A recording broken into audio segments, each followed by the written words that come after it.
Welcome to Cozy Nightfall, where stories come alive to soothe your mind and gently guide you into a peaceful sleep. I'm your host, Danish, and I'm so glad you've chosen to unwind with us tonight. This evening, we'll journey into the enchanting tale of Beauty and the Beast, a story of love, sacrifice, and redemption. In a quiet village surrounded by golden hills, a simple merchant's life takes a surprising turn.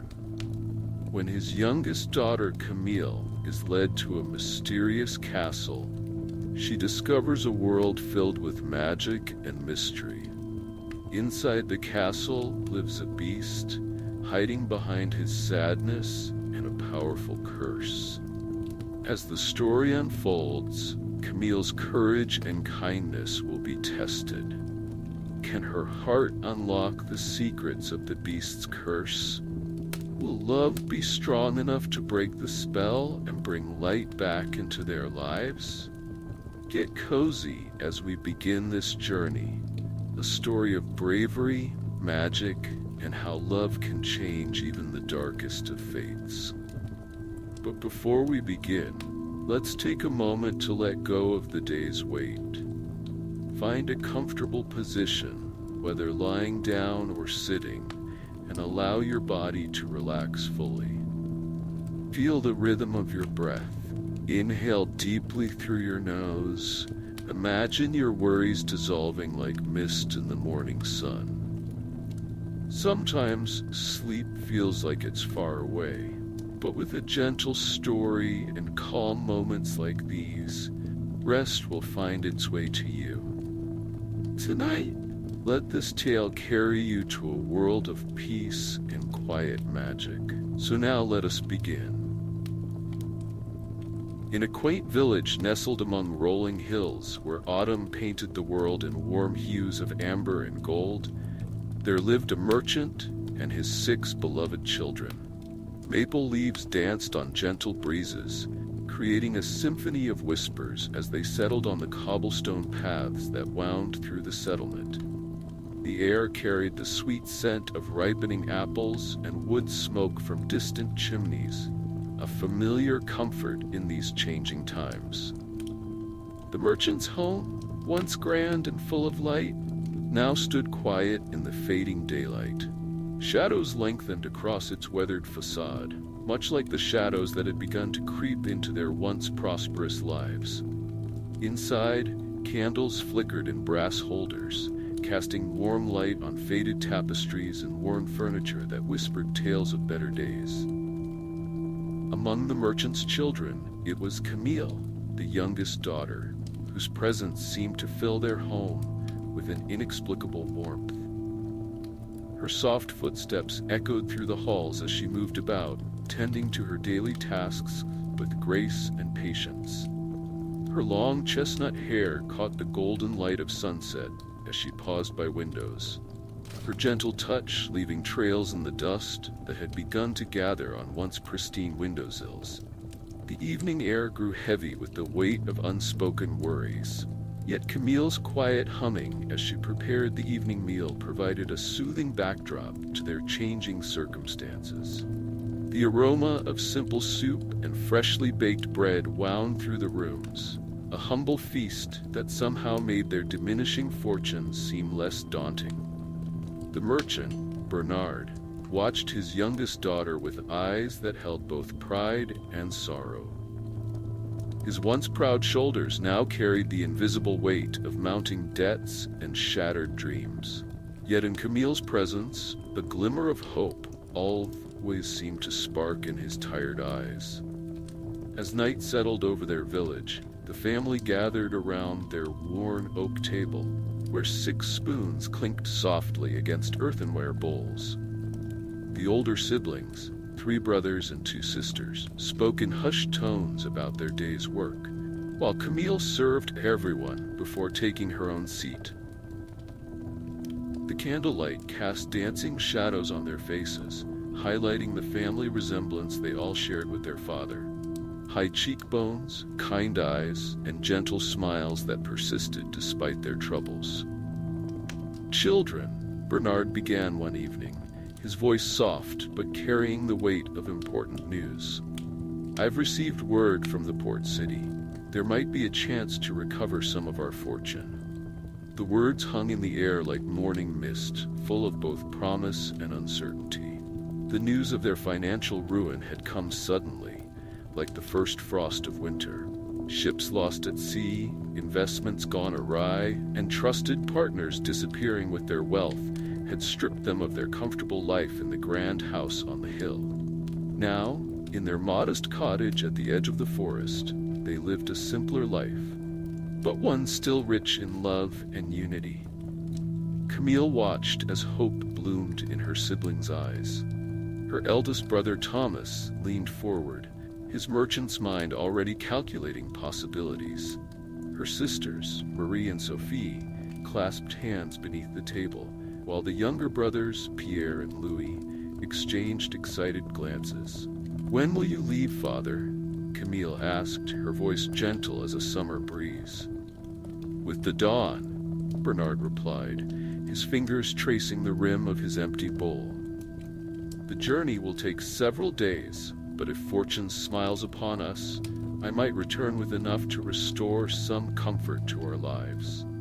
That night, as Camille prepared for bed in her small room beneath the eaves, she listened to the whispered conversations of her siblings through the thin walls. They spoke of their wishes, new books, fine fabrics, exotic spices, small luxuries they had once taken for granted. But Camille's only wish was for her father's safe return.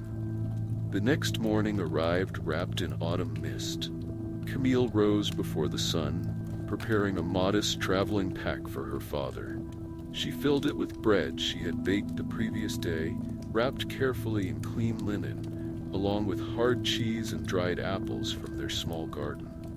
As she worked, she hummed softly, an old lullaby their mother used to sing before illness took her from them years ago.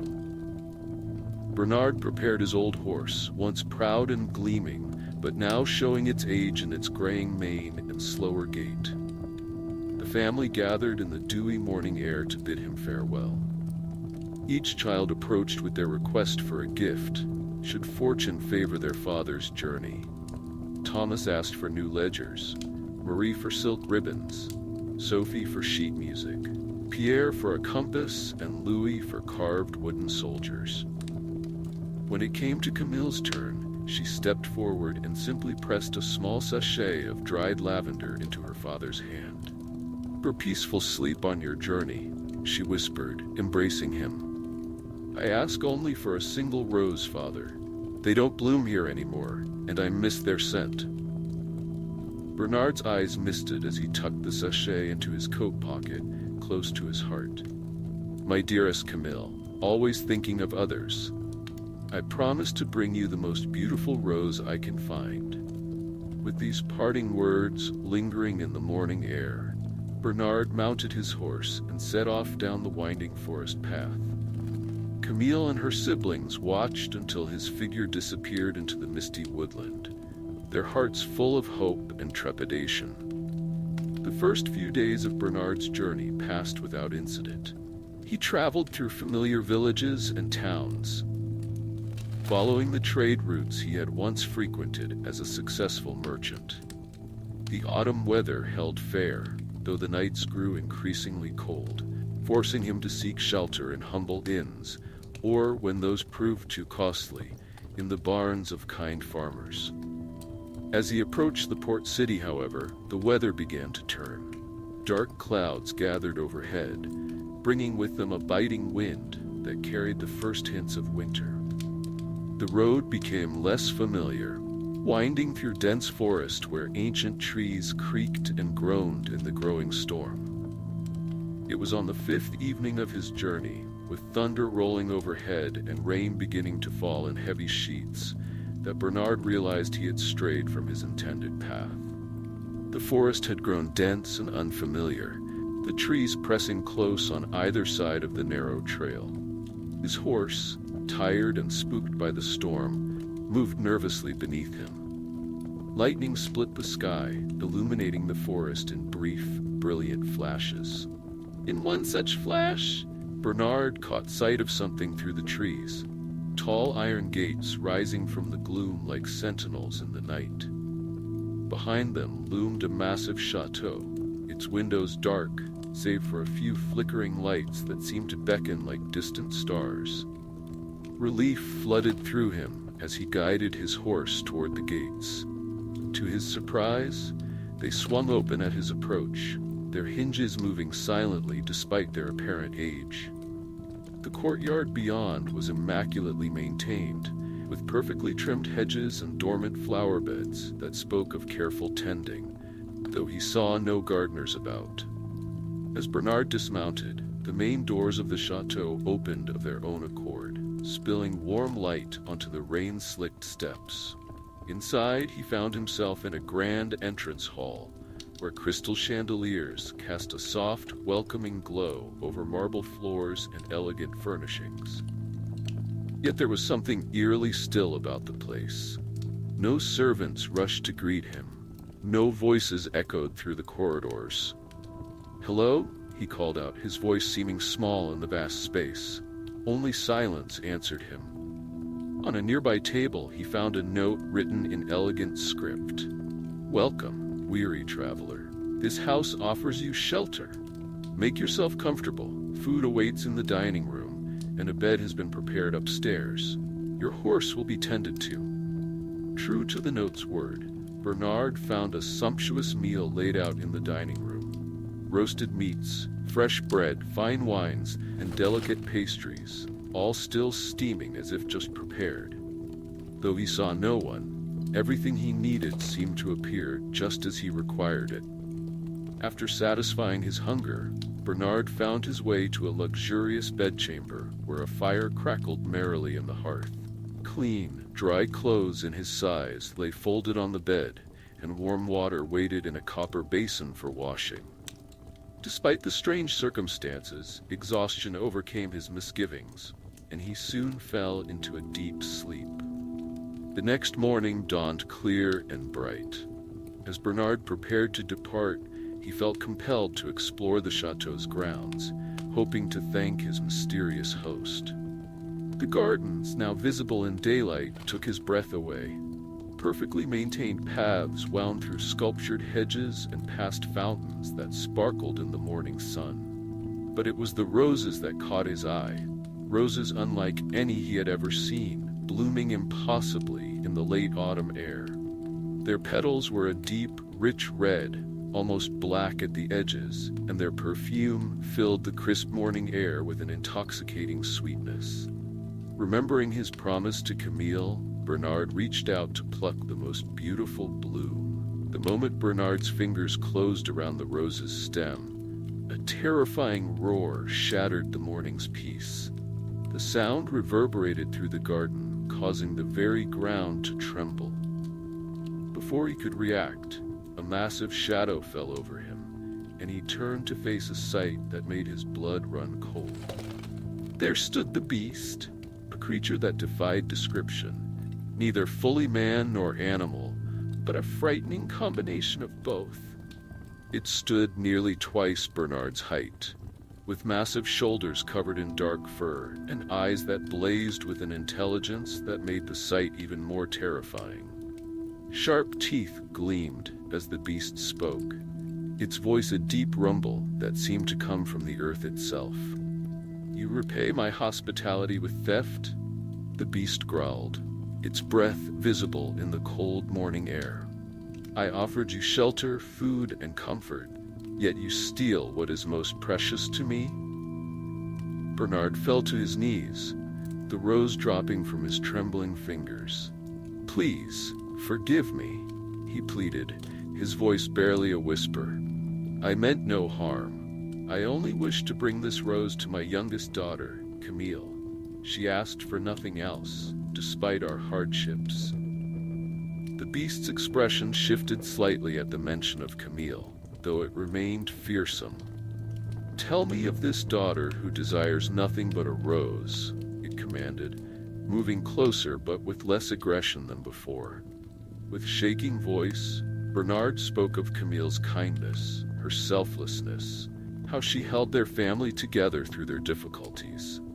As he spoke, he noticed the beast's posture changing, its anger seeming to fade into something more contemplative. "Your theft still demands payment," the beast finally declared, after Bernard had finished speaking. "Either you must remain here forever as my prisoner, or one of your children must take your place. You have 3 days to return home and make your choice. If you fail to return, I will find you, and the consequences will be severe." The beast's eyes glowed with an otherworldly light as it continued. "Should one of your children choose to take your place, they must come willingly. Remember this, appearances can be deceiving, and not all is as it seems in this chateau." Bernard felt his heart crumbling at these words. The thought of any of his children imprisoned in this mysterious place was unbearable, yet he knew he couldn't abandon them to face life's hardships alone. The beast seemed to sense his turmoil. "Take the rose," it said, its voice softening slightly. "Let it serve as proof of your encounter and a reminder of your promise to return.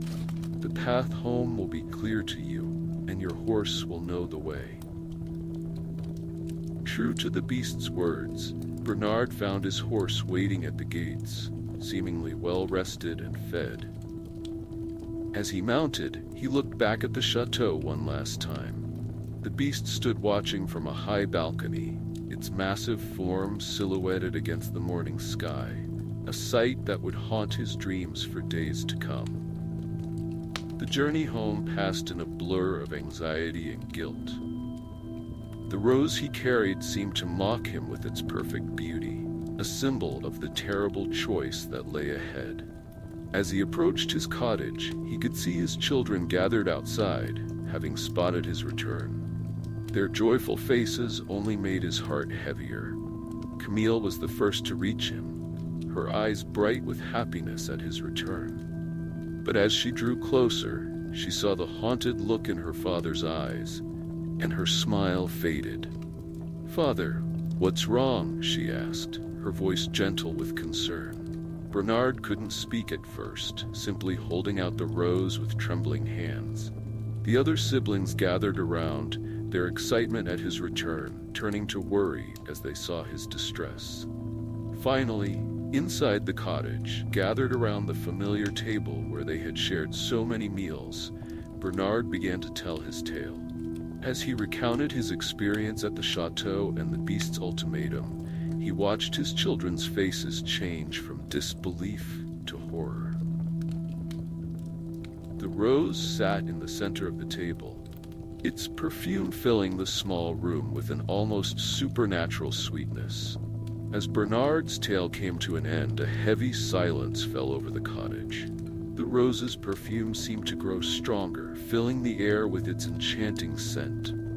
Camille sat quietly, her eyes fixed on the mysterious bloom, while her siblings erupted into passionate discussions. "I'll go," Thomas declared, standing up with determination. "As the eldest, it's my responsibility to protect our family."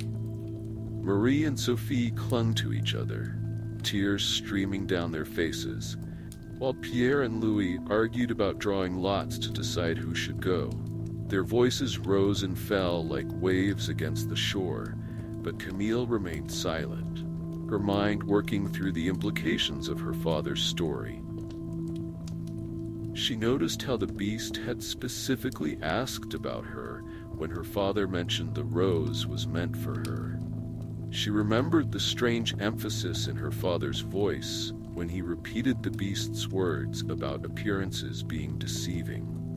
Something about this mystery called to her, pulling at her heart like a gentle tide. "I will go," Camille said softly, her voice somehow cutting through her siblings' arguments. The room fell silent as all eyes turned to her. "The rose was meant for me, and so the consequence should be mine to bear." "No," Bernard cried, rising from his chair. "Camille, my dear child, I cannot allow this.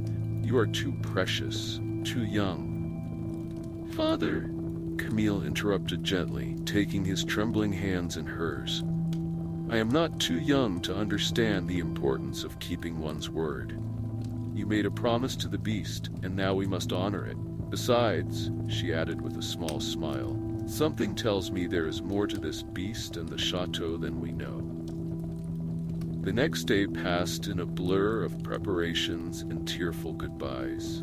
Camille packed a small bag with her most treasured possessions, her mother's silver hairbrush, a book of fairy tales she had loved since childhood, and a small sketch of her family drawn by Sophie. She wore her best dress, simple but well-made, and wrapped herself in a warm cloak. As the third day dawned, Bernard prepared the horse for the journey. The rose, still as fresh as the moment it was picked, was tucked carefully into Camille's belt. Her siblings surrounded her, each trying to be brave, but failing to hide their tears. Remember, you don't have to do this, Thomas said, embracing his youngest sister. We could all go together, find another way, Marie suggested, straightening Camille's cloak for the 10th time. But Camille's resolve remained firm. She hugged each of her siblings in turn, whispering words of love and promise to write if she could. When she reached her father, she held him longest of all. My brave, beautiful Camille, Bernard whispered, his voice thick with emotion. You have always been the best of us. Don't worry, father, she replied, wiping away his tears. Something tells me this is not an ending, but a beginning. As the morning mist began to clear, Camille mounted the horse, settling herself carefully in the saddle. The rose's perfume seemed to grow stronger, and the horse appeared to know exactly which direction to take, turning of its own accord toward the forest path. Camille looked back one last time at her family gathered before their cottage. The rising sun painted the scene in gentle gold, catching the tears on their faces and making them shine like diamonds. She raised her hand in a final farewell, then urged the horse forward into the forest. The journey seemed both longer and shorter than she expected. The horse moved with purpose through the trees, following a path that seemed to appear just as they needed it. As they traveled, Camille noticed strange things. Flowers blooming out of season, birds that followed their progress, and lights that flickered between the trees like will-o-wisps. As the day began to fade, the first glimpse of the chateau appeared through the trees. Its towers rose like shadows against the darkening sky, windows glowing with warm light. The iron gates stood open as if expecting her, and as Camille passed through them, she felt a shiver run down her spine, not of fear, but of anticipation. The courtyard was exactly as her father had described, but somehow different in the gathering dusk. The flowers seemed to turn their heads to watch her passage, and the very air felt alive with magic. As she dismounted at the grand entrance, the massive doors swung open silently, spilling golden light onto the steps. Camille took a deep breath, straightened her shoulders, and gathered her courage. With the enchanted rose still tucked in her belt, she stepped forward into her new life, unsure of what awaited her, but determined to face it with grace and bravery.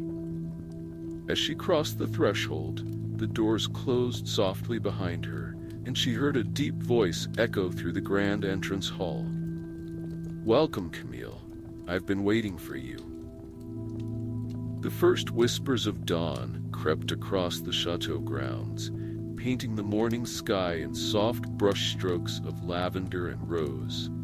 Tendrils of mist rolled like gentle waves through the garden, caressing the blooming flowers and wrapping around the ancient stone walls. Camille stood at her chamber window, watching as the world slowly awakened from its slumber. The room she had been given was more luxurious than anything she had known in her merchant father's house.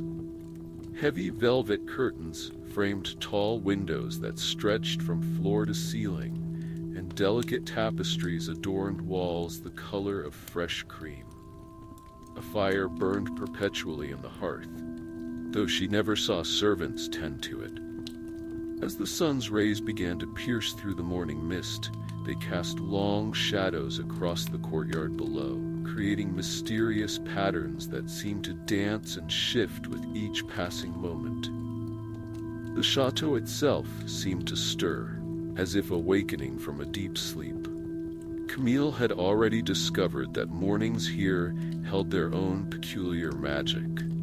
The breakfast table in the small dining room would be set with steaming tea, fresh pastries, and seasonal fruits, though she never saw who prepared them. It was as if the chateau itself anticipated her needs, a thought both comforting and slightly unsettling. As Camille made her way down the grand staircase, her fingers trailing along the smooth mahogany banister, she encountered Gabriel for the first time. He wasn't the beast, as she had initially feared, but rather a peculiar presence, neither fully visible nor entirely unseen. Like a shimmer in the air, he seemed to exist somewhere between reality and shadow. "Mademoiselle," his voice floated through the air, gentle as morning dew, "I am Gabriel, the chateau's steward. I shall help you acclimate to your new home." Over the next few weeks, Gabriel showed her the intricate workings of the enchanted household. The chateau was vast, with corridors that seemed to shift and change like pathways in a dream. There were rooms filled with curious objects, music boxes that played forgotten melodies, mirrors that showed distant places, and globes that spun of their own accord. Her duties, she learned, were not those of a servant, but of a custodian of magic.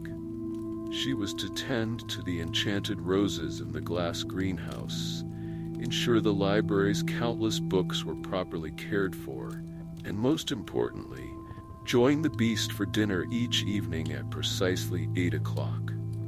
The library became her sanctuary.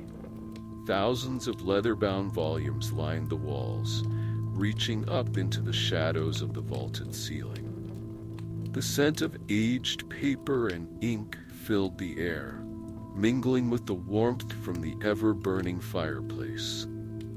Here, she could lose herself in tales of far-off lands and ancient mysteries, though she often found herself drawn to books about curses and transformations, wondering if they held clues to the beast's true nature. The beast himself remained an enigma. His roles were few but absolute. Certain wings of the chateau were forbidden. She must never venture into the gardens after midnight, and she must always wear the enchanted rose he had given her father. Yet despite his fearsome appearance, the massive form, the curved claws, the eyes that seemed to glow in darkness, there were moments when Camille glimpsed something else entirely. During their evening meals, served in the grand dining hall beneath crystal chandeliers that sparkled like captured starlight, Camille discovered layers to the beast that challenged her initial fears. Though his massive form dwarfed the ornate chair he sat in, his movements were surprisingly graceful. He held his silverware with unexpected delicacy, and despite his fearsome appearance, his table manners were impeccable. Their conversations began hesitantly, like tender shoots breaking through spring soil. The beast possessed a deep knowledge of literature that both surprised and delighted Camille. He could quote obscure poetry from memory and discuss philosophical treatises with remarkable insight. His voice, though deep and resonant, had a gentleness to it when he spoke of books he loved. "Tell me," he asked one evening, as golden candlelight danced across the table between them, "what do you make of Plato's allegory of the cave?" Their discussion that night lasted well past the usual hour, delving into questions of reality and perception, truth and illusion. Camille found herself forgetting his fearsome appearance as she argued her points, caught up in the intellectual dance of their debate. As weeks passed into months, their evening conversations became the highlight of Camille's days. The beast would listen intently as she shared stories from her childhood, his eyes softening when she spoke of her father.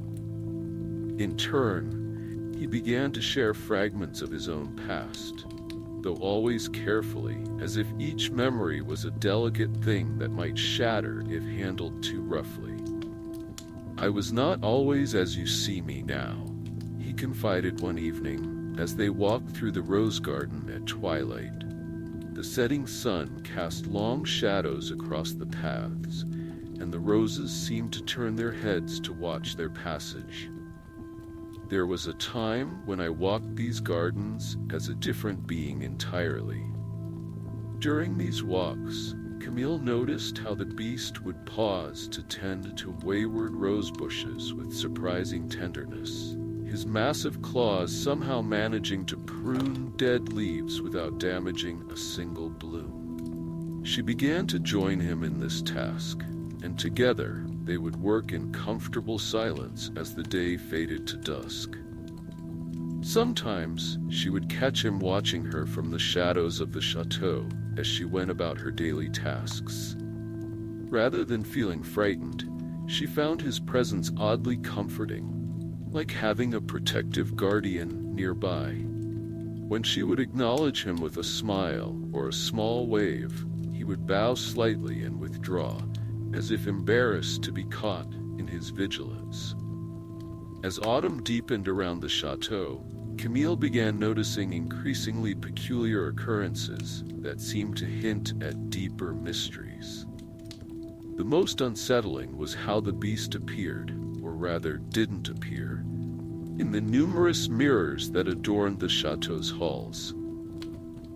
While she could see her own reflection perfectly, his image appeared distorted, like looking through rippled glass, sometimes showing nothing more than a man's shadow where the beast stood. One afternoon, while arranging flowers in the music room, she distinctly heard voices engaged in whispered conversation. Though she was entirely alone, the whispers seemed to follow her through the corridors, becoming clearer near certain tapestries, only to fade away when she tried to listen more carefully. They spoke in fragments that made little sense. "Before the last petal falls, time grows short. The prince must learn." The roses, too, behaved in ways that defied nature. Those in the greenhouse bloomed regardless of season, their colors more vivid than any natural flower. Some seemed to emit a faint luminescence in the darkness, while others changed color depending on who approached them. The rose she wore, given to her father and now always pinned at her waist, never wilted or lost its perfume. Most curious were her dreams. Night after night, she found herself wandering the chateau's halls, but they were different, brighter, filled with music and laughter. In these dreams, she would catch glimpses of a handsome young man with eyes that seemed hauntingly familiar. He would turn to look at her, about to speak, but she always woke before hearing his words. One particularly vivid dream stayed with her. She had been in the ballroom, its mirrors reflecting countless candles, when the mysterious man approached her for a dance. As they waltzed, she realized with startling clarity that his eyes were the same as the beast's. The same depth of emotion, the same hint of sadness, the same kind. As the evening drew to a close, Camille found herself in her favorite spot in the chateau's main salon, nestled in a plush armchair before the crackling fireplace. The flames cast dancing shadows on the walls, and outside, the first snowflakes of winter were beginning to fall, dusting the garden's roses with delicate white. She pulled her shawl closer, contemplating the strange turn her life had taken. The enchanted rose at her waist seemed to pulse gently, its soft glow matching the rhythm of her heartbeat. In these quiet moments, when the chateau settled into its nighttime whispers, she could almost feel the magic that threaded through every stone, every tapestry, every breath of air within these walls. Her thoughts drifted to the beast, who had retired early this evening after their shared dinner. There had been something in his eyes tonight, a longing, perhaps, or a weight of unspoken words. She found herself thinking of how his massive form had become familiar, even comforting. How his voice, once terrifying, now brought her peace. How his presence, which had initially filled her with dread, now made her feel safe and surprisingly understood. The fire crackled softly, sending up a shower of sparks that reminded her of stars. Outside, the snow fell more heavily, creating a cocoon of silence around the chateau. In this moment of perfect tranquility, Camille realized something that both startled and soothed her. She was no longer afraid. More than that, she had come to care deeply for this place, for its mysteries, and most of all, for its master. As her eyes grew heavy with sleep, she caught a glimpse of movement in one of the salon's mirrors, perhaps the reflection of the mysterious man from her dreams, or perhaps just the play of firelight on glass. The last thing she remembered before drifting off was the gentle scent of roses and the distant sound of what might have been music, or might have been the wind, carrying the whispered promise of secrets yet to be revealed. The enchanted rose glowed softly in the darkening room, its light a gentle beacon in the gathering night, as Camille slipped into dreams filled with dancing shadows and the echo of familiar eyes. In the gentle embrace of a summer morning, the chateau stirred awake beneath a canvas of pastel skies. Golden sunlight spilled through gossamer clouds, casting dancing shadows across the ancient stone walls that no longer felt imposing, but rather protective and welcoming. The morning dew sparkled like scattered diamonds across the perfectly manicured lawns, where roses of every hue imaginable swayed in the warm breeze. Camille stood at her bedroom window, breathing in the sweet perfume of blooming flowers that drifted up from the gardens below. The past few months had transformed not only the show, but her heart as well. Where once darkness and fear had dwelled, now light and warmth flourished. The gardens, once wild and untamed, now bloomed with an organized chaos that reflected the changing nature of its master. She watched as the beast, her beast, walked among the rose bushes, his massive form somehow gentler in the morning light. His claws, which had once terrified her, now delicately tended to the flowers with surprising grace. The sight brought a smile to her lips, and she noticed how her heart quickened at his presence. No longer from fear, but from something deeper, something that had grown as naturally as the flowers in his garden. The morning routine had become a cherished ritual.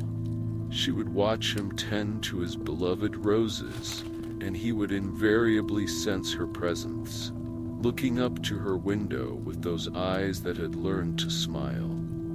Today was no different. As if hearing her thoughts, he turned, and their gazes met across the distance. He offered a small bow, and she found herself curtsying in return, a quiet laugh bubbling up from her chest. Moments later, Camille made her way down the grand staircase, her fingers trailing along the polished banister. The chateau itself seemed to have shed its gloomy atmosphere. Sunlight streamed through previously shuttered windows, and the mirrors that lined the halls no longer reflected shadows, but rather captured and multiplied the light until the entire space glowed with warmth. In the morning room, breakfast awaited, as it always did. But now the table was set for two. Fresh croissants, still warm from the oven, released tendrils of buttery aroma into the air. A bowl of sun-ripened strawberries sat beside a pot of chocolate, and delicate china cups waited to be filled with steaming tea. The beast entered from the garden, ducking slightly through the French doors, bringing with him the scent of roses and morning air. "Good morning, Camille," he said, his deep voice soft and warm like honey. What had once sounded like a growl now carried notes of gentleness that made her heart flutter. "Good morning," she replied, settling into her chair, as he took his place across from her. They had long since moved past the awkwardness of their early meals together.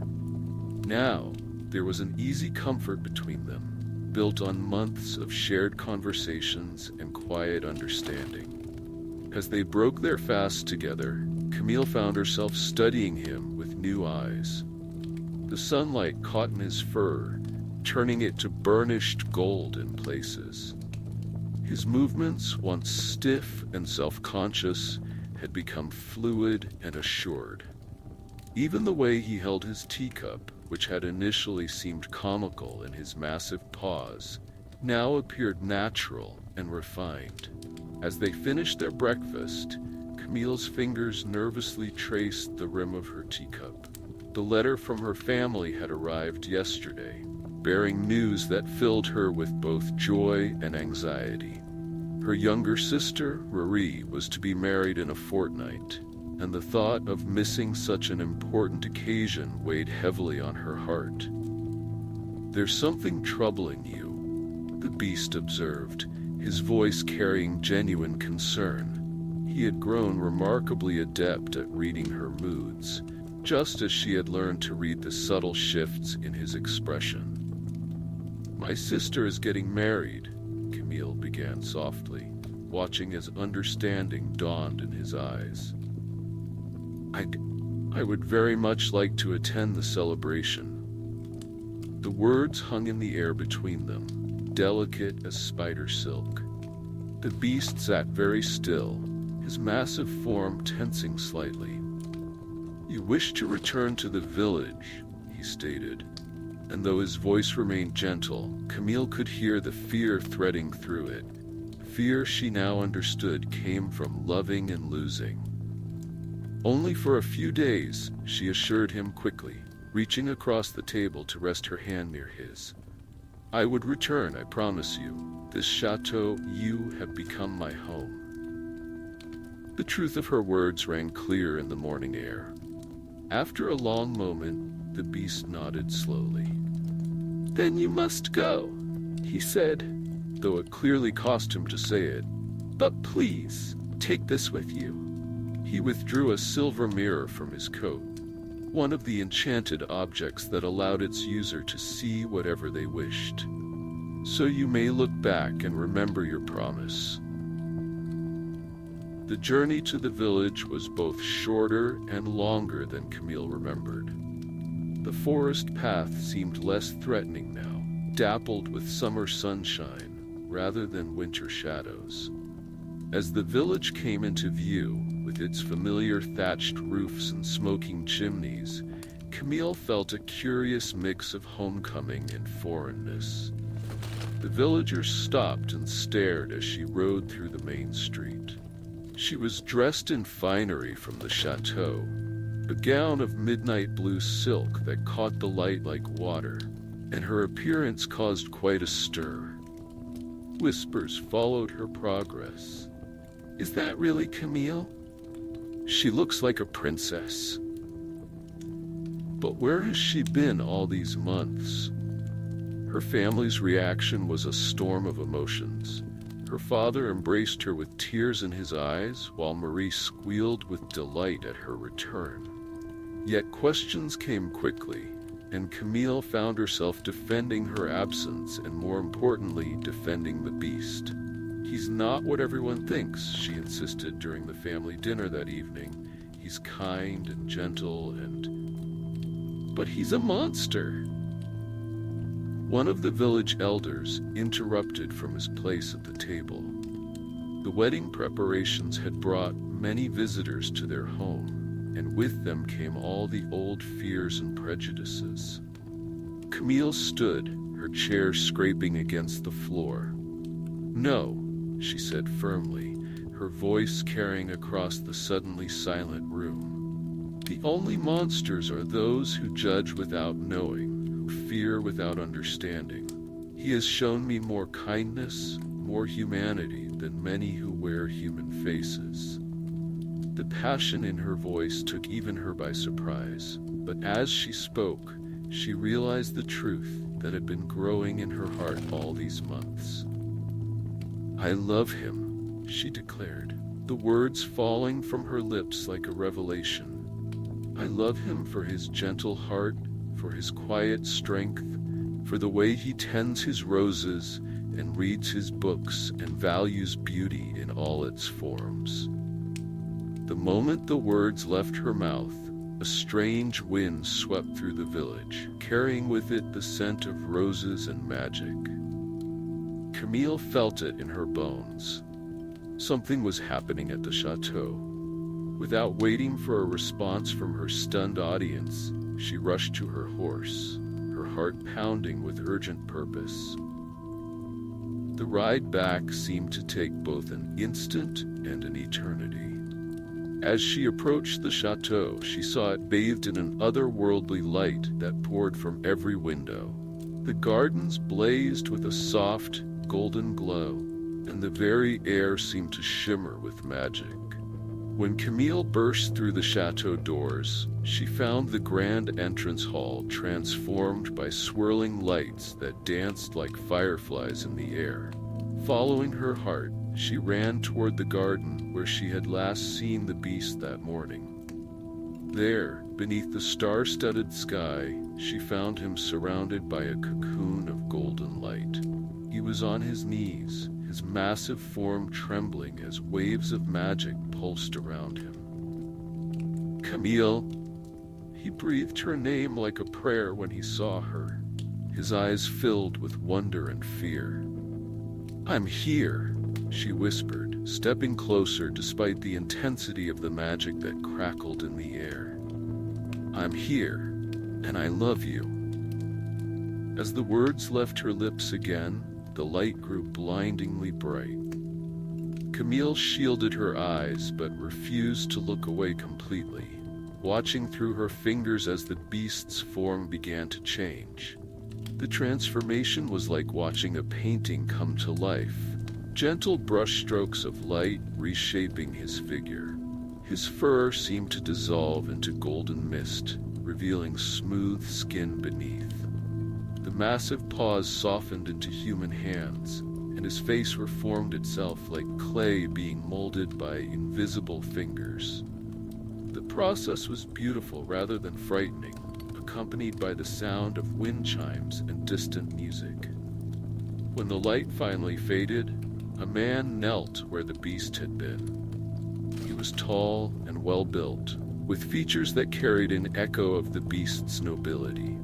His hair was the same rich brown as the beast's fur had been, and his eyes, those eyes that Camille would know anywhere, remained the same deep, soulful blue.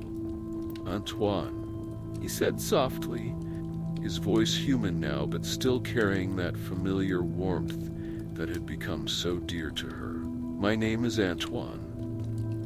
Camille stepped forward, her hand trembling slightly as she reached out to touch his face. His skin was warm beneath her fingers, and he leaned into her touch, just as the beast had always done. "Antoine," she repeated, tasting the name on her tongue. The curse, it's broken." He nodded, taking her hands in his. "Your love broke it. Your ability to see beyond appearances, to find beauty in what others called monstrous. That was the key. The enchantress who cursed me said only true love's acceptance could restore my human form." They stood together in the garden, surrounded by roses that seemed to glow with their own inner light. The night air was sweet with the scent of flowers and magic, and somewhere in the distance, nightingales began to sing. "All these months," Antoine said, "I've watched you grow to care for the beast I was, never daring to hope that you could truly love me. When you left today, I feared.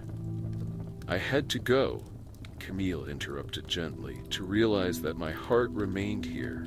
Sometimes we need distance to see what's right before us." The moon emerged from behind a cloud, bathing them in silver light that mingled with the last traces of golden magic still floating in the air.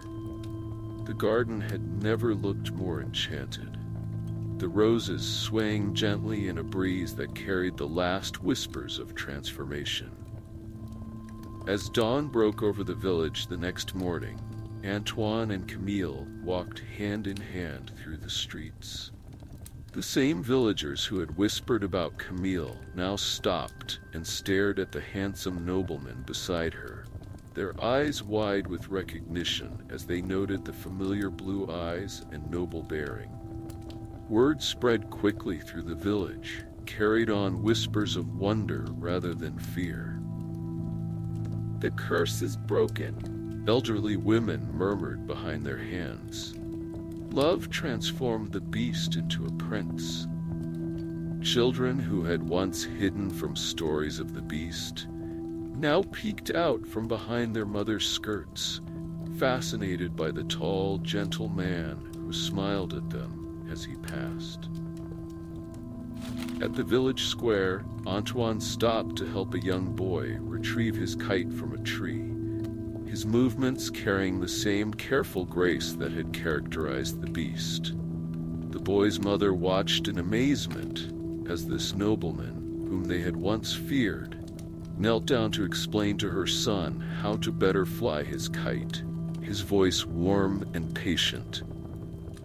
"Your mother always made the best bread in the village," Antoine said to the baker, who stood stunned in his doorway.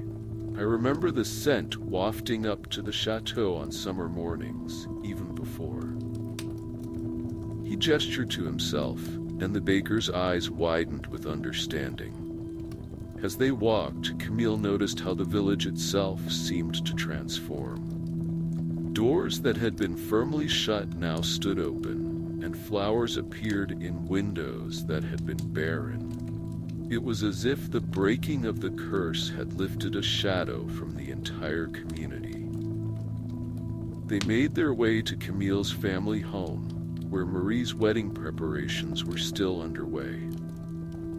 The initial shock of their arrival gave way to joy, as Camille's father recognized in Antoine's eyes the same nobility of spirit he had glimpsed in the beast during his stay at the chateau. "You'll stay for the wedding?" Marie asked hopefully, clutching her sister's hands. "Both of you?" Antoine bowed gracefully.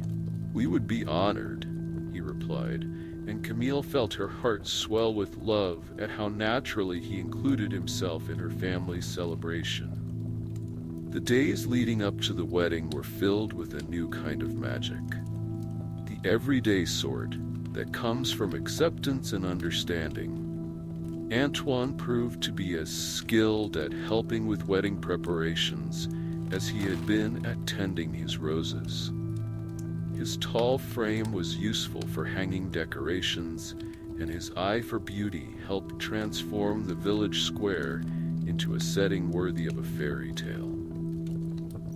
In the evenings, they would return to the chateau, which had undergone its own transformation. The gargoyles that had once leered from the rooftops now seemed to smile benevolently, and the iron gates stood permanently open in welcome. The gardens bloomed more vibrantly than ever, as if nature itself celebrated the triumph of love over cursed solitude.